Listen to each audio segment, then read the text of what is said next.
বিভিন্ন সংগঠনের নেতৃবৃন্দ, রাজনৈতিক দলের নেতৃবৃন্দ, বাবার সামনে বিশ্ব এই হরিপুরে বিভিন্ন প্রান্ত থেকে আগত আমার শ্রদ্ধেয় মুরব্বী সভাপতি ছোট ভাই, আমি সকলকে জানাই বাংলাদেশ আওয়ামী পক্ষ থেকে আন্তরিক অভিনন্দন ও আপনাদের এই খুশির দিন আমার প্রাণ ভরা শুভেচ্ছা।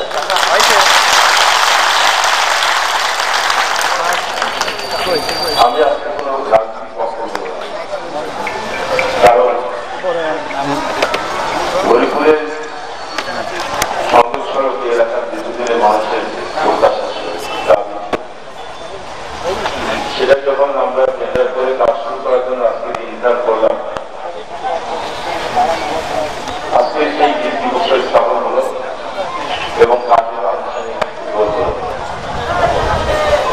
যেগুলো অনুষ্ঠান শেষ করে আমরা যখন এই জনসভা আসলাম, জায়গা থেকে এই প্রায় 2 কিলোমিটার রাস্তা, দুই পাশে এলাকার মানুষের যে আবেগ, উচ্ছ্বাস, আনন্দ, তাদের চোখের মধ্যে যে আনন্দ ছিল, এটা আমাকে সত্যি অভিভূত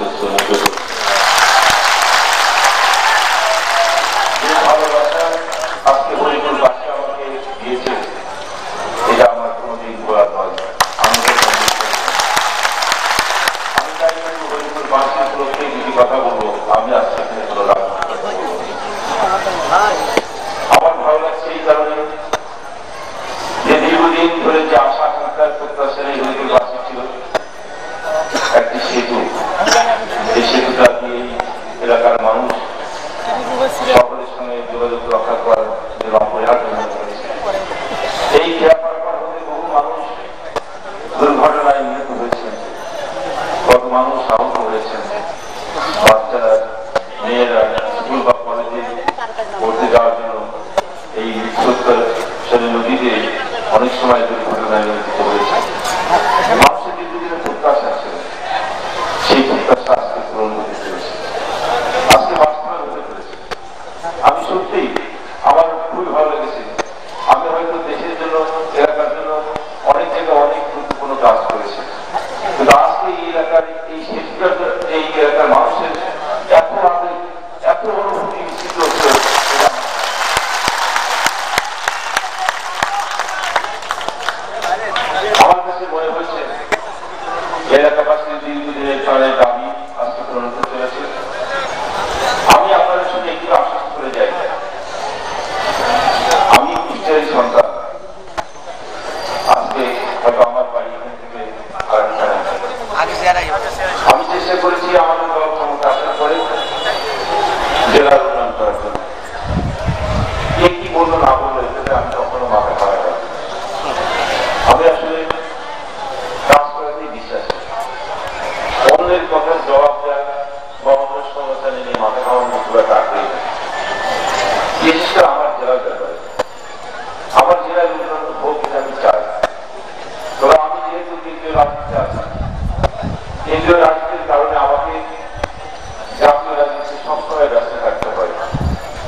শুধু একবার বললাম কাজটা হয়ে গেল, সেটা হয় না।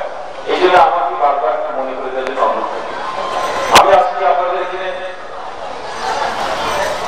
আপনাদের যে দীর্ঘ আশা আকাঙ্ক্ষার পাশাপাশি আপনাদের এখানে কিছু আরো প্রত্যাশার কথা শুনেছি। যেমন আমাদের মরহুম কবি এলাকার স্বনামধন্য কৃতি ব্যক্তি কবি আজিজুর রহমান, আমি ওনার প্রতি গভীর শ্রদ্ধা নিবেদন করি। মাজার থেকে আসলে বা মাজারের সংস্কার ঠিকমতো করে এই হরিপুরবাসী একদিকে যেমন আজকে খুব আনন্দের দিন যে তাদের বহুল প্রত্যাশিত বৃষ্টির কাজের উদ্বোধন হল, পাশাপাশি আবার এটাও সংখ্যার মধ্যে আছে আমাদের হরিপুর সেতু বাস্তবায়নের নেতা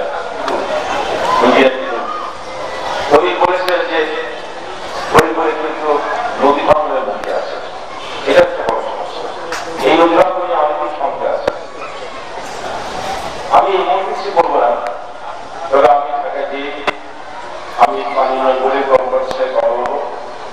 এই নদী ভাঙনকে যাতে কিভাবে বন্ধ করা যায় এ ব্যাপারে সরকার থেকে যা আপনাদের কাছে আমার অনুরোধ থাকে আমাকে একটু মাঝে মাঝে স্মরণ করে দেওয়া যাবে, হয় টেলিফোনে হোক বা সরজমিনে হোক আমার কাছে যাবে। আমার টেলিফোন 24 ঘন্টায় খোলা থাকে, যখনই যাবেন খুশি ফোন করতে পারেন। শুধু অনুরোধ থাকে অপ্রয়োজনীয় ফোনটা করে এই হাজার হাজার ফোনের মধ্যে আমাকে বেশি কষ্ট যেন না হয় সেদিকে খেয়াল রাখবেন। প্রয়োজনে আমার কাছে ফোন করবেন, আমি আপনাদের সে প্রয়োজন মেটানোর জন্য যথাসম্ভব চেষ্টা করব। এই একটা রাস্তাটা আপনারা আপনি করেছেন, এটা একটা সামান্য 1 কিলোমিটার বা 2 কিলোমিটার রাস্তা। আপনারা জানেন যে আজকে এই ভিত্তিপ্রস্তর স্থাপনের সময় এর যে প্রধান প্রকৌশলী যারা মহিদুর রহমান সাহেব ছিলেন, উনি ওখান থেকে ভিত্তিপ্রস্তর স্থাপন করে কাজ করে চলে গিয়েছেন। উনি বলেছেন এবং আপনারা জানেন যে আমরা কিন্তু এই গ্রেটার কুষ্টিয়ার জন্য এই এলজিডির মাধ্যমে শুধুমাত্র রাস্তাঘাট উন্নয়নের জন্য 400 কোটি টাকার আমরা বরাদ্দ করিয়েছি। এবং আমার বিশ্বাস যে এই টাকা পর্যায়ক্রমে ছাড়বে, এটা কাজ শুরু হবে। আমরা আশা করি এবার 15 কোটি টাকা টেন্ডার হচ্ছে এবং আমি ইতিমধ্যে পরিচালনা মন্ত্রীর সাথে কথা বলেছি। আগামী অর্থ বছরে যাতে আমাকে কমপক্ষে 100 থেকে 200 কোটি টাকা দেয় সেটার জন্য বলেছে। এই 200 কোটি টাকা যদি বরাদ্দ আসে তাহলে যে রাস্তাঘাট হবে আপনাদের এই হরিপুরের রাস্তাগুলো ফাঁকা হয়ে যাবে। এই রাস্তাগুলো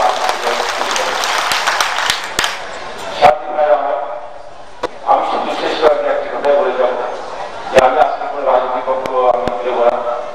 আমি আপনাদের যে প্রাণ ঢালা ভালোবাসা দিয়েছি এই ভালোবাসা আমি নিয়ে যেতে চাই না।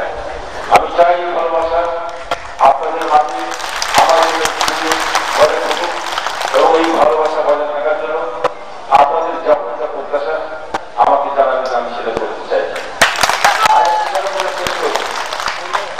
আজকে আমার পক্ষেও এলাকার জন্য যে সমস্ত কাজ আমি ইতিমধ্যে করা হয়েছে বা আরো যেগুলো প্রকল্প হাতে আছে চলছে সেগুলো সম্ভব হতো না যদি কিনা আমাদের মাননীয় প্রধানমন্ত্রী শেখ হাসিনা যদি দেশের উন্নয়নের জন্য যদি উনি আগ্রহী না হতেন, সহায়তা না করতেন।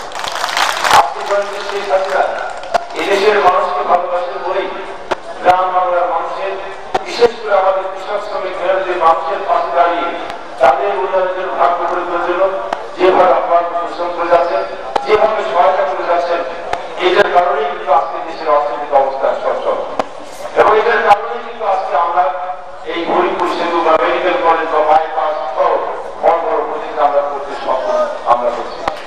আমি সেখানে আপনাদের অনুরোধ রাখি যদি এই দেশের মানুষের যদি ভাগ্য করতে চান, এদেশের গরিব দুঃখী মেহনতি মানুষ বা শ্রমিক কৃষকের যদি অর্থনীতি করতে চান, এদেশের যদি উন্নয়ন ধারা রাখতে চান, তারা আসুন। আগামী দিনে আপনারা সকলে শেখ